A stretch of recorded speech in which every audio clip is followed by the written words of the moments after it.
자 이제 그 A매치 주간에 돌입을 했습니다. 네. 우리도 두 차례 어떤 평가전을 하고 뭐 유럽도 뭐 이제 다 국대 경기들, 남미 다 이제 일제히 경기를 가질 텐데 그러다 보니까 이제 리그들이 잠깐 쉬게 됩니다. 네. 저희가 중간 점검 한번 해보려고요. 네. 잉글랜드 프리미어리그 이제 팀들이 시즌 초반을 좀 했는데 네. 이 팀들은 어떤가? 네.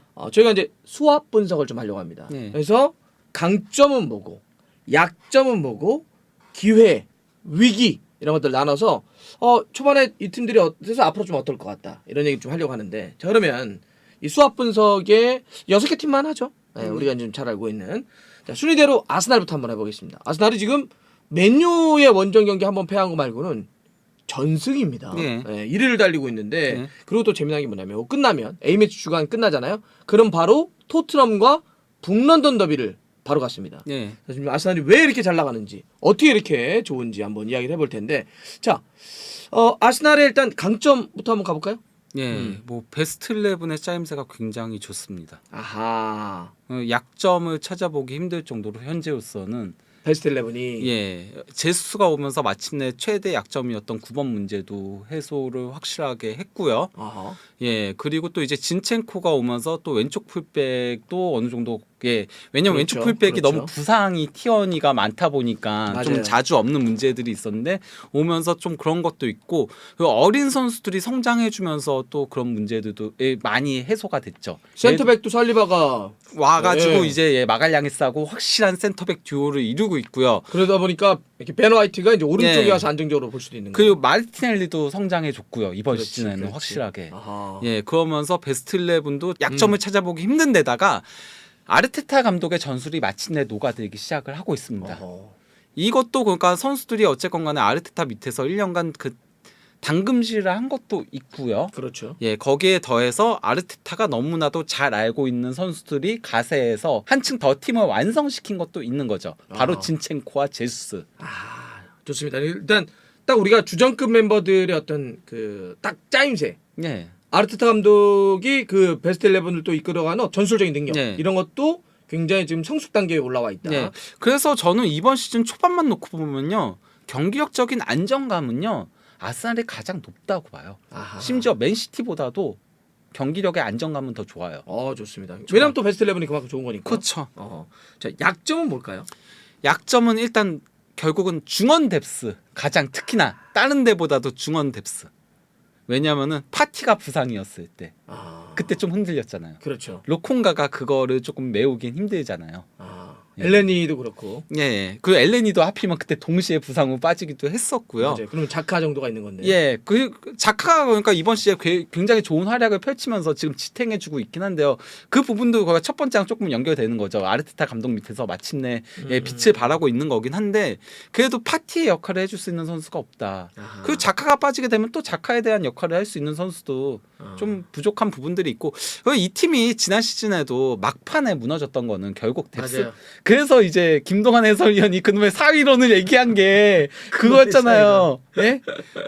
얘네 안 돼. 얘는 뎁스가 부족해가지고 마지막에 무너질 거야. 알아서 딱 이랬는데 약간 좀 그런 게 있다라고 할 수 있는 거죠. 전체적인 뎁스도 조금 그럴 수 있지만 특히나 중앙 미드필더 쪽에 네. 뎁스에 좀 걱정이 있다. 그게 약점이다. 그리고 또 강점 하나를 조금 더 얘기를 하자면요. 지금은 확실하게 잡아야 될 팀들한테 잡거든요. 이것도 그러니까 첫 번째 문제 얘기랑 결부되는 거예요. 팀이 올라왔으니까. 그래서 상대 팀들이 어느 정도 전력이 약한 팀들은 확실하게 잡아주는 건 강점들이 있는데요. 여기서 또 다른 단점은 선수들이 어쨌건 간에 아직 좀 어린 선수들이 많이 있다 보니까 그렇죠. 그리고 또 이제 강팀들한테는 약한 맨유한테 졌잖아요. 그리고 아스날은 지금 계속적으로 그렇게 되어 오고 있어요. 지금 지난 시즌까지도 한 3시즌 동안인가 빅식스 상대로 성적이 가장 안 좋았던 팀이 바로 아스날이거든요. 그러니까 어떤 승부처나 위기의 순간에는 전력 그 다른 플러스가 뭐가 좀 필요하죠. 예. 그때 뭐 심리적인 건 뭐건 간에. 예. 근데 아무래도 뭐 사카나 마르티넬리나 뭐 살리바나 예. 좋긴 하지만 이런 이제 선수들이 조금 더 그런 게 되느냐. 예. 멘탈 딱 잡고 확 받아버리는 게. 예. 오케이. 당장 맨유전에 졌으니까요. 오케이. 그러면 이제 강점하고 약점 이야기를 했고 기회적인 부분은 뭐가 있을까요? 기회적인 부분은 어쨌건 간에 그래도 아스날 같은 경우는 물론 유로파리그를 나간다고 하더라도 챔피언스리그보다는 조금 덜 힘을 줘도 되잖아요. 그렇죠. 그 부분은 이제 콘테 감독도 최근에 얘기를 했잖아요. 아하. 지금 선수들의 폼이 떨어진 거라던가 뭐 조금 초반에 경기력이 들쭉날쭉한 거에 대해서 로테이션 돌리기가 조금 힘든 부분이 있다. 챔피언스 리그다 보니까 어허. 약간 좀 그런 얘기를 했었죠. 오케이.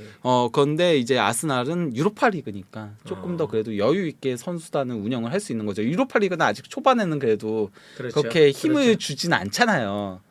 예, 거기다가 또 아스날은 프리미어 리그에서 가장 어린 팀입니다. 그러면은 이 선수들이 조금 더 지금도 성장하고 있고요. 앞으로가 더 기대되는 팀이라고 할 수 있는 거죠. 그런 팀의 선수단의 나이, 예. 그다음에 유로파 리그에 따른 전력적인 안배 이런 것들이 어떤 기회적인 예. 영역에 있다. 자, 위기적인 측면은 뭐가 있을까요? 위기적인 측면은 역시나 강팀들을 어떻게 잡을 수 있을 것인가. 아르테타 감독도 경험이 부족하고 재능 있는 감독이지만은 그렇죠. 선수들도 경험이 부족하고 그러면은 만약에 다행히 그래도 이번 시즌에 연패는 안 당하고 있거든요. 지난 시즌에 그러니까 아스날이 4위를 하지 못했던 가장 큰 이유는요. 강팀들을 못 이기면서 그때마다 위기에 빠졌어요. 그러고선 연패에 자주 빠졌었거든요. 그런 것들에 대한 게 좀 위기라고 할 수 있는 거죠. 위기 관리에 대한 문제, 네. 고민들이 좀 있는 거네요. 조금 더 경험은 쌓일 필요성이 있다. 오케이. 예, 아르테타도 강팀 상대로는 조금 다른 방식으로 전술을 운영한다던가 약간 좀 이런 것들도 필요하지 않을까. 오케이. 예. 딱 정리되는데요. 강점, 약점, 기회, 위기 이렇게 하니까 말씀드렸던 것처럼 A매치 주간 이제 끝나면 토트넘과 북런던 더비를 하게 되는데 좀 우리가 이르지만 그리고 이번에 확실하게 확인할 수 있는 거죠. 약점과 위기가 해결이 됐는가 안 됐는가. 이 토트넘과 경기 어쨌든 굉장히 긴장감과 중압감이 대단한 경기니까 그 지난 시즌에 토트넘전에서 패해가지고 4위 못했던 거였잖아요. 원래는 아스날이 토트넘한테 굉장히 강한 팀으로 유명했어요. 그래서 북런던 더비가 조금 시시하다는 얘기가 있었는데요. 이 역학관계가 최근에 바뀌었거든요. 어떨 것 같습니까? 토트넘과 붙으면? 저는 뭐 일단 얘기를 드리자면요. 상황적인 부분은 아스날이 조금 더 유리한 부분들이 있어요. 왜냐면요. 아스날한테 너무나도 행복하게도요. 브라질 대표팀이 제수스를 안 뽑았어요, 이번에. 안 뽑은 이유가요. 제수스는 잘 알기 때문에 어린 선수들 조금 체크를 해보겠다. 비니시우스, 호드리고 이런 선수들. 그래서 안 뽑았거든요. 반면에 토트넘은 그 손흥민 선수가 한국까지 갔다 와야 되잖아요. 그렇죠. 그러면은 아스날전에 과연 제대로 나올 수 있을지도 원래 아시아 갔다 오면은 원래는 교체 출전으로 많이 빼잖아요. 그렇죠, 물론 뭐 그렇죠. 콘테 감독은 못 그랬지만은 손흥민 선수가 워낙 핵심이니까 못 그랬지만 그래도 그러면은 좀 물론 손흥민 선수가 지난 시즌 그거 있었죠. 지난 시즌에는 도리어 A 매치 갔다 오면 더 잘했거든요. 피곤하면 잘한다는 얘기를 했죠 우리가. 그런 얘기들을 했는데 이게 나이가 한 살 한 살 먹어가고 있기 때문에 어떻게 될지 모르는 거예요. 예전에는 손흥민 선수가 A 매치 갔다 오면 못했어요. 지난 시즌이 도리어 이상했던 시즌이에요. 지난 시즌이 여러모로 손흥민 선수한테는 정말 이상했던 시즌이거든요. 예전에는 갔다 오면은 좀 부진했던 경기들이 있기 때문에 그런 컨디션적인 부분들을 고려하면은 그 히샬리송은 또 뽑혔거든요. 제스는 안 뽑혔는데 히샬리송은 덜 검증됐다는 거죠.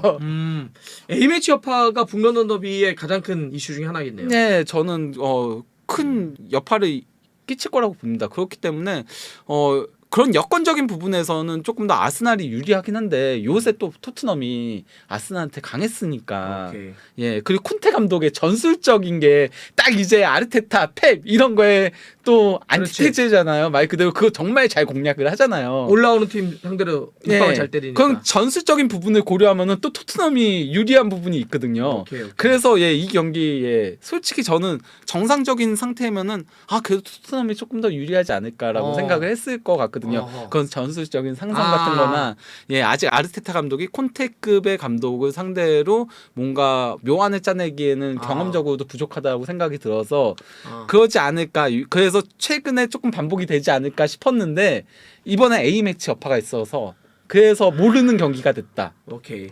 자, 이번에 그 아스날의 북런던 더비 토트넘과의 경기는 얘기 드렸던 것처럼 이런 수합 분석에 따르면 그 위기적인 어떤 부분, 약점이라고 하는 부분들이 진짜 이번 시즌 문제일까? 아니야, 문제 아니야 라고 하는 게 검증될 수 있기 때문에 이번에 토트넘 경기가 더 중요할 것 같습니다. 좋습니다. 한번 지켜보죠. 네.